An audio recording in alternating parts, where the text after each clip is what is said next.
Hi, welcome to the Mom series, The Misunderstanding of Multiplicity. I wanted to say happy December to everyone, and I have not done a video yet. Well, I did quite a few videos and uploaded them all and deleted them all, and probably uploaded about 1,000, let me look at the number here, 1,232 videos I did from November to now. Deleted every single one of them. 15-minute videos. Deleted them all. And then finally, I saw a TED Talk by Sally Kahn, who was a Fox newscaster, left-wing pundit, correspondent, who describes herself as being a progressive, gay, lesbian woman who wanted to debate logically and create dialogue between the left and the right wingers, extreme, and find some common ground, and challenged the right wing to look at not only her lifestyle, but her life choices of who she was, but other people's beliefs. And I saw this TED Talk that she did in December where it's called Emotional Correctness. And she said, we've gotten it wrong. It's not about being politically correct. At the end of the day, we can all be politically correct and have not communicated anything. We're just watching our behinds by being politically correct. I'm just paraphrasing that in there. I'm adapting that in there. I shouldn't say that, but basically, we're stifling our true emotions, and we're not being genuine, and we're not really communicating and meeting each other. We're not talking about what we really fear, or where our thoughts came from, or why we rail so against certain things and are for other things. We don't really dialogue authentically, emotionally correct. And in her TED Talk, she spoke about the manner in which we receive a message and give a message is the basic for emotional correctness. She gave a couple of examples, like if somebody called her dyke in a letter. The importance of spelling it correctly. And I just had such a giggle over that, because as though sometimes we do, as multiples in the multiple community, take ourselves so seriously. And our worst enemy is not people out there that say, "Oh, I heard multiplicity doesn't exist," or "There's no such thing as DID." There's other multiples in the multiple community that infight. Say, "Well, my group doesn't act that way. Oh God, I can't believe that group is representing multiplicity. What does that group know about multiplicity? Oh, they don't know what they're talking about." And everybody's hating on each other. And T.W. Oz, Kate did a video recently, a rant about the haters on Tumblr. Whenever somebody comes out and does anything in the media, which this channel is about, is the media perceptions regarding multiplicity, there's always going to be tons of people that are supportive in the multiple community, and tons of people that are like, "Well, let's go do our own thing," because they don't know, they're bringing us down a road that's really bad. And the infighting and the judging goes on, and it really comes back to what Sally Kahn was saying, our worst fears when we look at each other, reflections. humanly, which we all do. And the very things that we all show to each other, we fear because we see in ourselves. And I know when I'm looking at another multiple group, I'm looking for that common ground, which is probably a good thing and a bad thing. I'm looking for, and you can't help yourself but weigh that against your own experience and think, gee, my group doesn't do that. Or, gee, that's not how, well, that's a really different presentation. Okay, we all do it. Let's just admit that we do it. We accept each other, but we all kind of go, And I think that's why we come out and we blog, and we blog, and we get into our little groups, and we say, has this ever happened to you, or has this ever happened to you? But what I notice, and I've said from the very beginning, is I do believe many of us adjust our experiences to what we believe is politically correct to be a multiple. And we have a lot of encouragement to do that because there is a medical model that has been manufactured, epidemically manufactured, by the psychiatric community in some circles,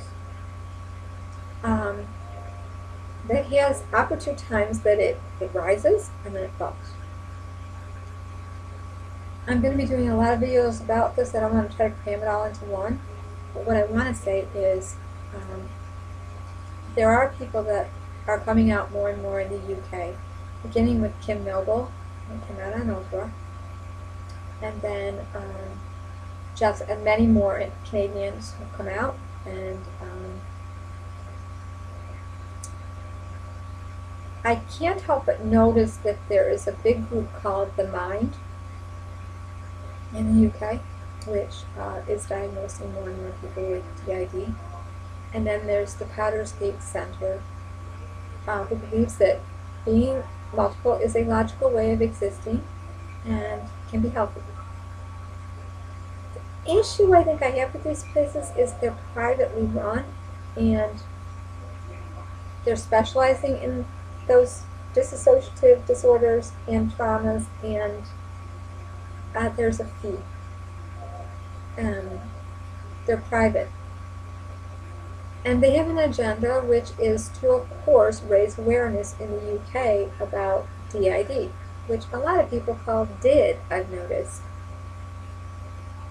But where I think they fall short is not letting the people they diagnose, or a lot of young women, know that if they come out and be part of the media campaign to raise awareness in the UK for DID or DID, that there's going to be a fallout.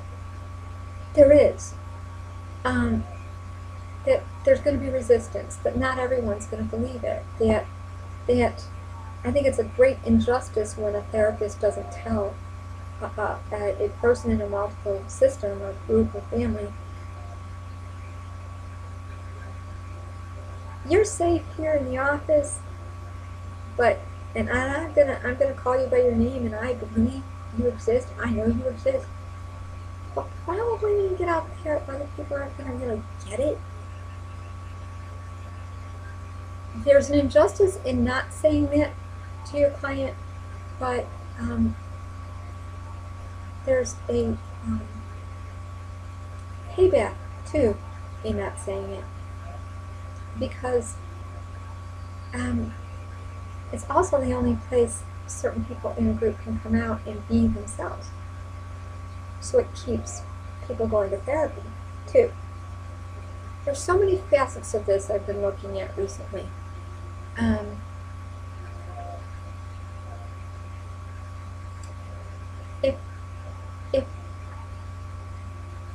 If a alter or a person in your group, or what I call people, only feels safe coming out in therapy, therapy will continue to change, and people will stay in that dependent on their therapist,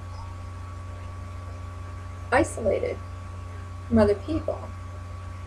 But when the therapist says, oh, yeah, you're real, it's in the DSM, and then the person goes out and thinks, okay, I can go tell people, this is real, I exist, it's real condition, blah, blah, blah, because it's in the DSM, that's an even greater injustice, because just because it's in the DSM doesn't mean it's going to be believed by everyone.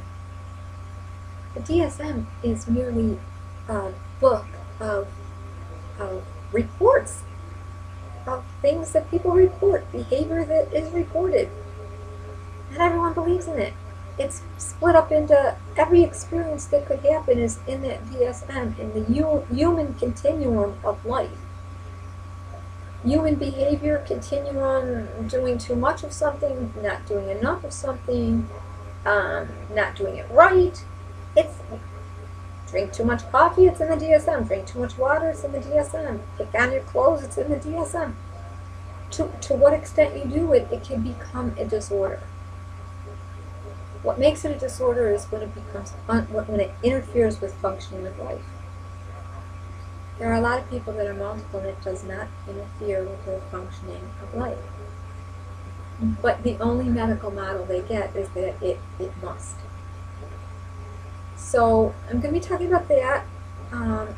Kimi from A Living Multiply, formerly Our Orchestra, he has DID Awareness Group on Facebook, is featured in The Sun in the UK. And this is a second article The Sun has done, because they also did an article in November with Jessica, Jamie, Jake, Eddie, Oliver, and everyone there, with Multiplicity Me. They did an article in The Sun. And I'd say they misrepresented Kimi in the group in this article today. And then, more than anything, what I want to say to the younger people that are coming out and really being proactive with the media is that somebody really needs to prepare you for the fallout. I was 49 before I even thought about coming out here, and did an interview with a very credible mental health website that educates people on conditions, and still it got sensationalized and there was fallout. And still there were others that said, oh, what are you talking about? It's not like that for me. You're going to get that. If you come out, that's what you're going to get. It's going to be sensationalized.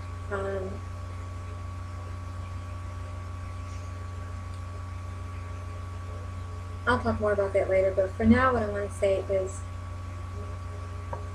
do not just watch the movie Girl Interrupted. Everyone, read it. There's a reason that eye is open. Wide awake moments are all through this book.